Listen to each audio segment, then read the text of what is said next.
Selamat berjumpa kembali saudaraku semuanya dengan channel YouTube Jati Diri. Kali ini kita lanjutkan ajaran Bhairava Tantra lanjutan dari yang sebelumnya. Jika di luar sana ada pelatihan Tantra dengan biaya yang tergolong mahal, sehingga tidak semua kalangan dari kita mampu untuk mengikutinya, dalam 1 bulan pelatihan saja ditarik biaya sekitar 20 jutaan, dan mungkin akan naik lagi di tahun-tahun berikutnya. Maka dari itu kami tergerak untuk menyajikan Tantra ini secara gratis. Namun seperti biasanya, sebelumnya jangan lupa selalu untuk memohon perlindungan dan bimbingan Tuhan Yang Maha Kuasa, agar tidak terjadi kesalahpahaman yang akan menyebabkan kesesatan.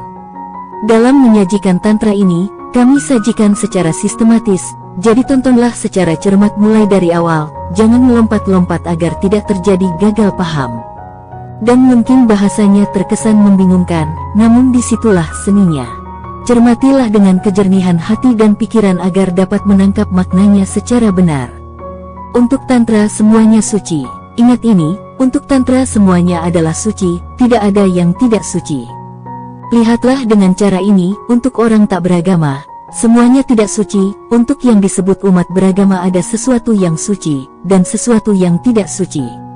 Untuk Tantra semuanya suci. Salah satu misionaris bersama dengan saya beberapa hari yang lalu dan ia berkata, Tuhan menciptakan dunia. Jadi saya bertanya kepadanya, siapa yang menciptakan dosa? Dia berkata, Sang Iblis. Lalu saya bertanya lagi kepadanya, siapa yang menciptakan iblis? Kemudian ia menjadi bingung dan berkata, tentu saja, Tuhan yang menciptakan iblis. Iblis menciptakan dosa dan Tuhan menciptakan si iblis. Lantas sebenarnya siapa yang berdosa, iblis atau Tuhan? Tapi konsep dualisme selalu mengarah ke absurditas tersebut. Untuk Tantra Tuhan dan iblis bukan dua. Sungguh, untuk Tantra tidak ada yang bisa disebut iblis, semuanya ilahi, semuanya suci. Dan ini tampaknya dapat menjadi sudut pandang yang tepat, yang terdalam. Jika ada sesuatu yang tidak suci di dunia ini, dari mana asalnya dan bagaimana bisa?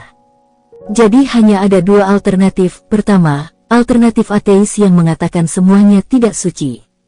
Sikap ini tidak apa-apa. Ia adalah juga non-dualis, ia melihat tidak ada kesucian dalam dunia. Lalu ada alternatif Tantra, yang mengatakan semuanya suci. Tantra adalah juga non-dualitas. Tapi antara kedua ini ada yang disebut umat beragama, yang tidak benar-benar religius. Mereka disebut tidak religius atau religius karena mereka selalu ada di dalam konflik. Seluruh teologi mereka hanya untuk sampai ke ujungnya, dan ujung itu tidak dapat bertemu.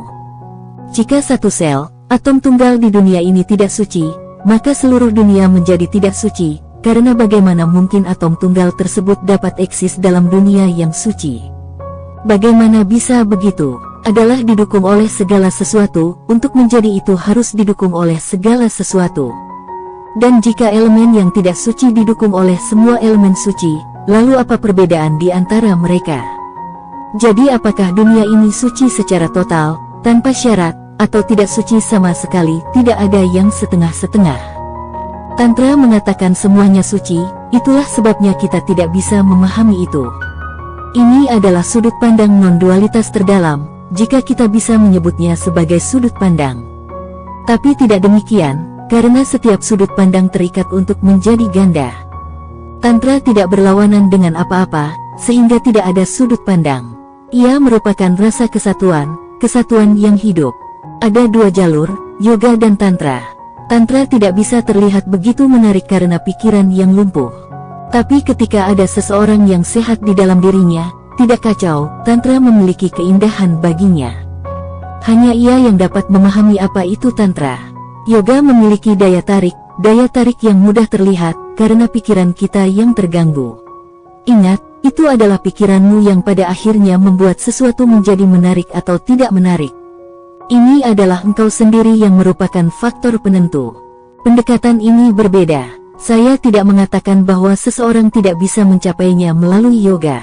Seseorang juga dapat mencapainya melalui yoga, tapi tidak melalui yoga yang lazim.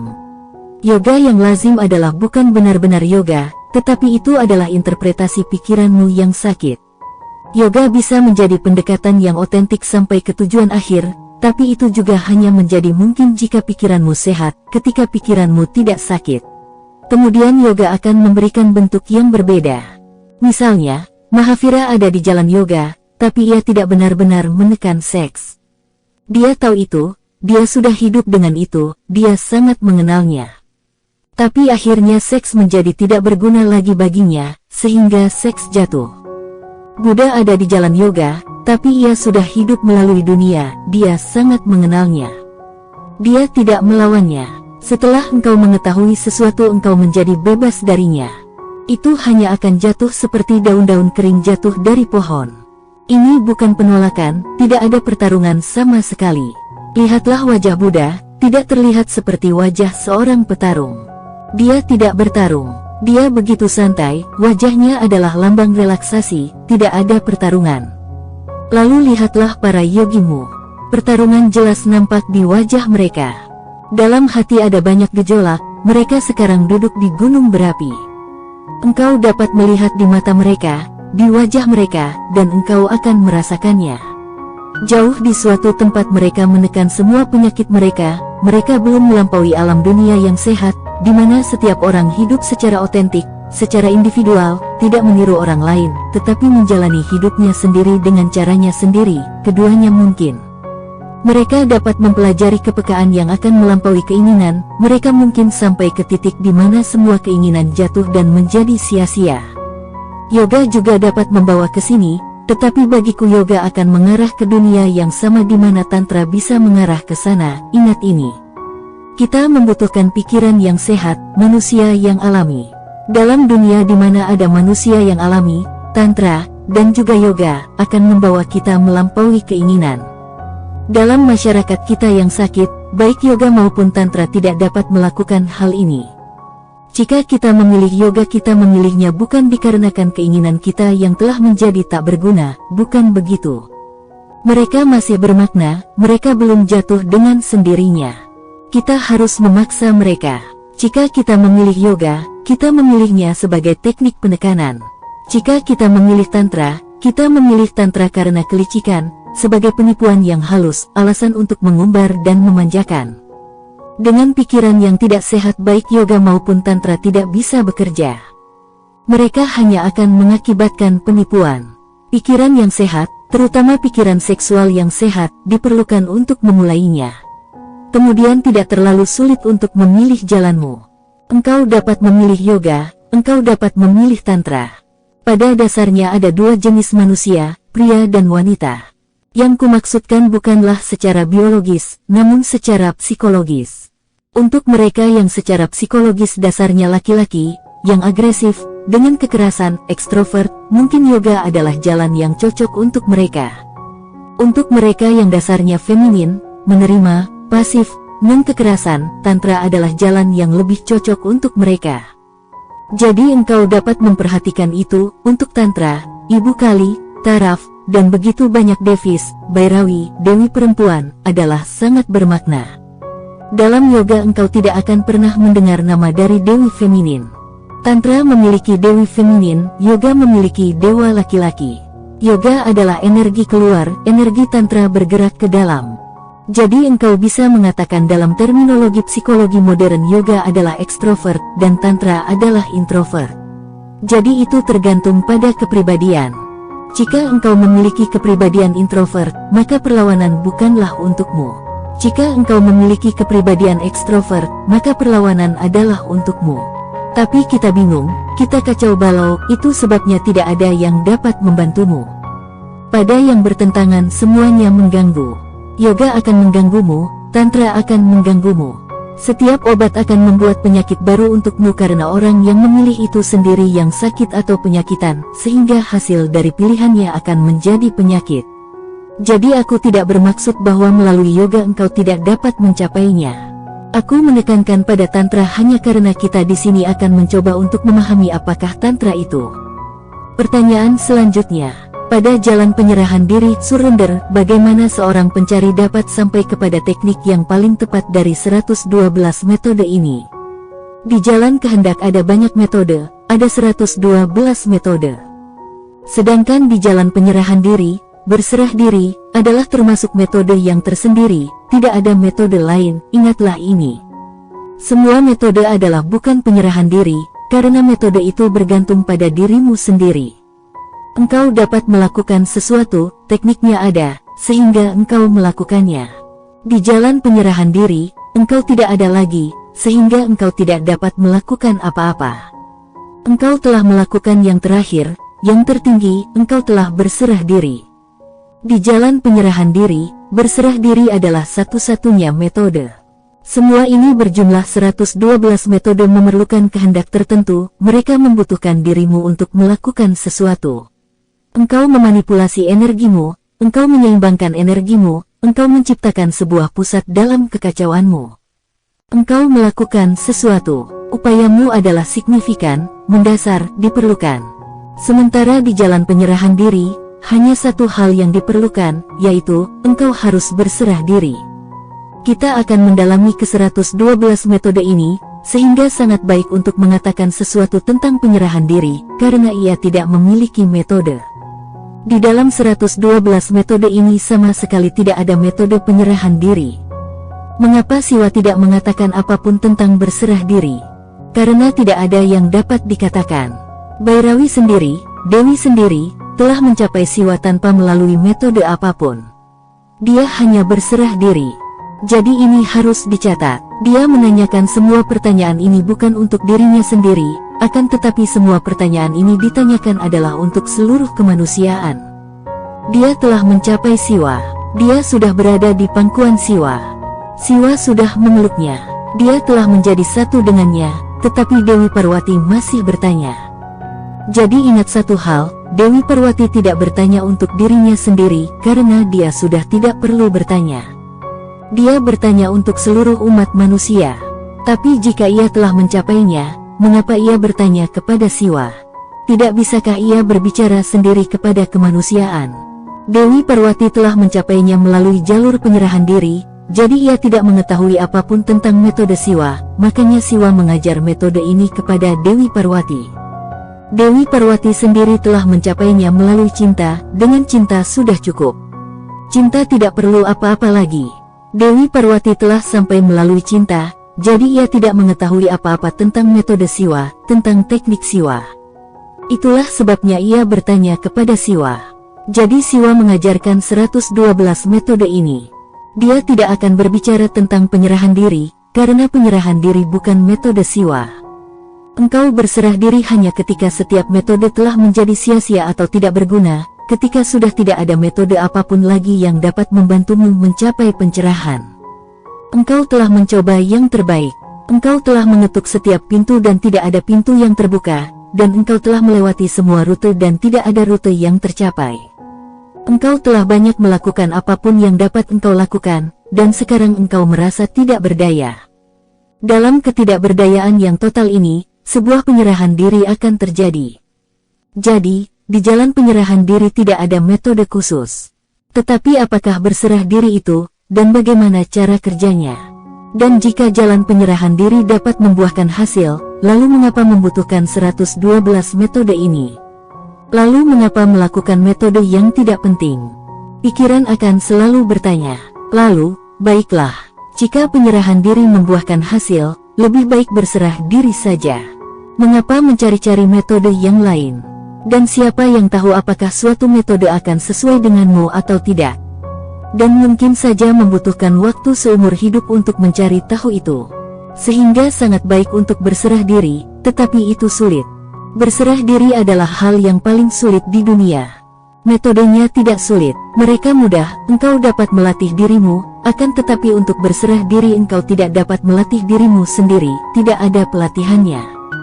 Engkau tidak dapat bertanya bagaimana caranya untuk berserah diri, ini pertanyaan yang sangat tidak masuk akal. Bagaimana engkau dapat bertanya bagaimana caranya berserah diri? Bagaimana engkau dapat bertanya bagaimana caranya mencintai? Entah ada cinta atau tidak ada, tetapi engkau tidak dapat bertanya bagaimana caranya mencintai. Dan jika seseorang memberitahumu dan mengajarkanmu bagaimana caranya mencintai, ingatlah bahwa engkau tidak akan pernah mampu mencintai. Begitu teknik untuk mencintai diberikan kepadamu, engkau akan melekat pada teknik tersebut. Itulah sebabnya para aktor tidak dapat mencintai. Mereka mengetahui begitu banyak teknik, begitu banyak metode, dan kita semua adalah aktor dalam kehidupan ini. Begitu engkau mengetahui trik bagaimana untuk mencintai, maka cinta tidak akan berbunga. Kemudian engkau dapat membuat pemalsuan, penipuan, memanipulasi. Dengan penipuan itu engkau berada di luarnya, tidak terlibat di dalamnya. Engkau terlindungi. Cinta adalah menjadi benar-benar terbuka, rapuh. Hal ini berbahaya. Engkau menjadi tidak aman. Kita tidak bisa bertanya bagaimana caranya untuk mencintai. Kita tidak bisa bertanya bagaimana caranya untuk berserah diri. Hal ini terjadi. Cinta terjadi, berserah diri juga terjadi. Cinta dan berserah diri adalah sesuatu yang mendalam. Akan tetapi apakah semua ini?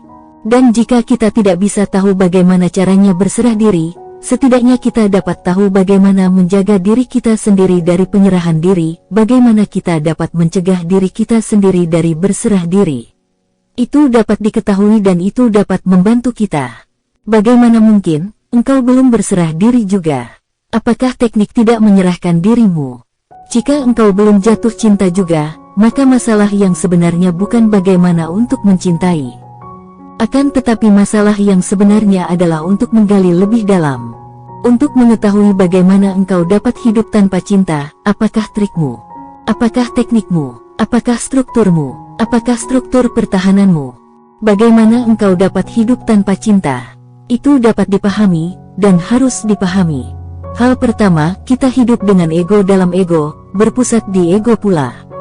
Aku tanpa mengetahui siapa aku.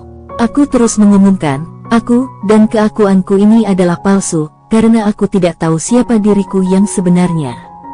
Kecuali aku tahu siapa diriku yang sebenarnya, bagaimana aku dapat mengatakan, aku ini adalah, aku palsu. Keakuan palsu ini adalah ego.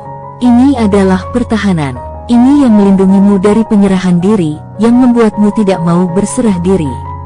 Engkau tidak dapat berserah diri, tapi engkau dapat menyadari adanya mekanisme pertahanan ini. Jika engkau menyadari hal itu, ia akan larut.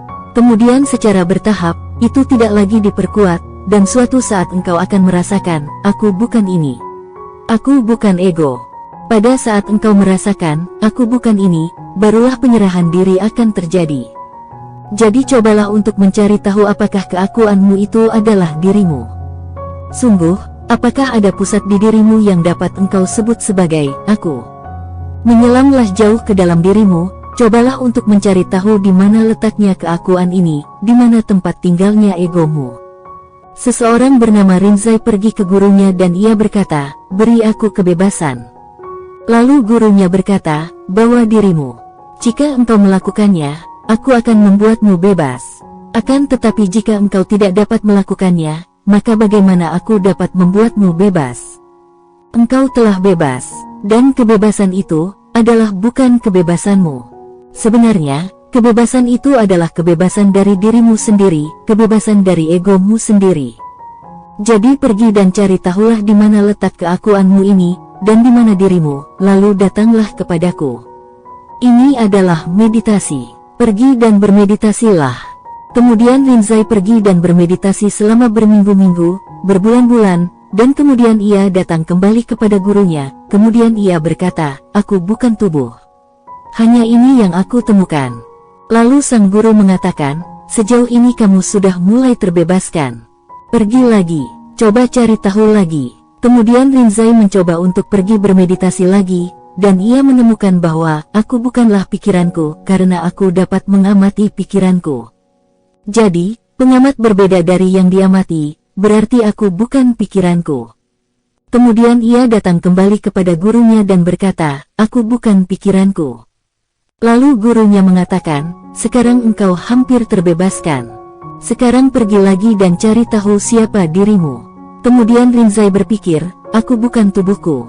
Aku bukan pikiranku. Dia telah membaca, mempelajari, mendapat informasi, jadi ia dapat memikirkan bahwa aku bukanlah tubuhku dan bukan pikiranku. Jadi, aku pasti adalah jiwaku, atmaku.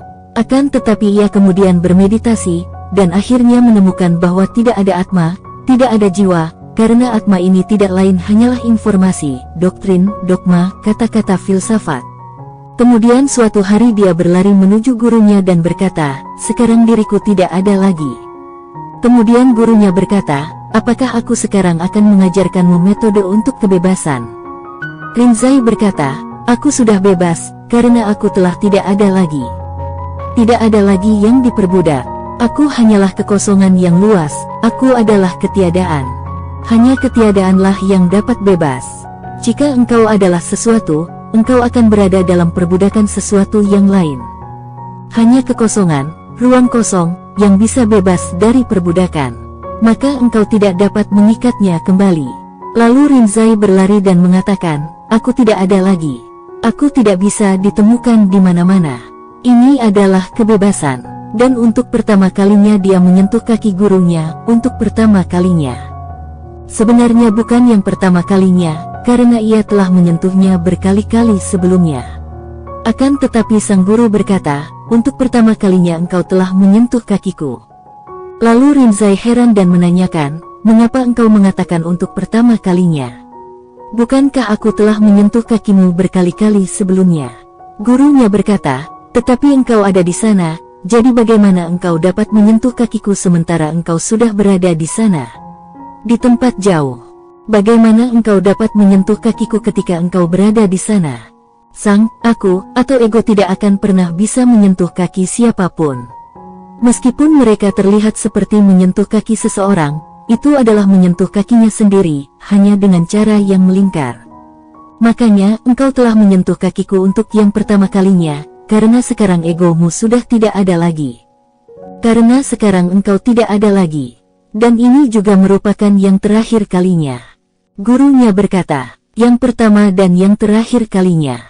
Saudaraku semuanya, inti pokok pembahasan kita kali ini adalah 1. Bagi Tantra semuanya adalah suci, tidak ada yang tidak suci meskipun itu sekelas iblis sekalipun. 2. Dari sekian banyaknya jalan menuju pencerahan ada 2 jalan, yaitu jalan yoga dan jalan tantra. Jalan yoga cocok untuk Anda yang berkepribadian maskulin. Sedangkan jalan tantra cocok untuk Anda yang berkepribadian feminim. 3. Dewi Parwati telah mencapai pencerahan dengan jalan cinta. Dia bertanya teknik meditasi kepada Siwa bukan untuk dirinya sendiri, melainkan untuk kemanusiaan. 4. Tubuhmu, keakuanmu atau egomu, pikiranmu, atmamu, semuanya bukanlah dirimu yang sejati, karena dirimu yang sejati itu adalah kekosongan, suwung. Mari kita akhiri sampai di sini dulu pertemuan kita kali ini, kalau Tuhan mengizinkan kita lanjutkan di lain waktu. Dalam memahami ajaran Tantra ini Anda harus hati-hati, jangan sampai terperosok ke jurang kesesatan. Jika ada pertanyaan silahkan ditulis di kolom komentar, atau bisa lewat WhatsApp ke nomor 087756422100. Dan akhirnya jika ada kesalahan dari kami dalam bentuk apapun mohon dimaafkan. Semoga Anda semua selalu berbahagia. Amin.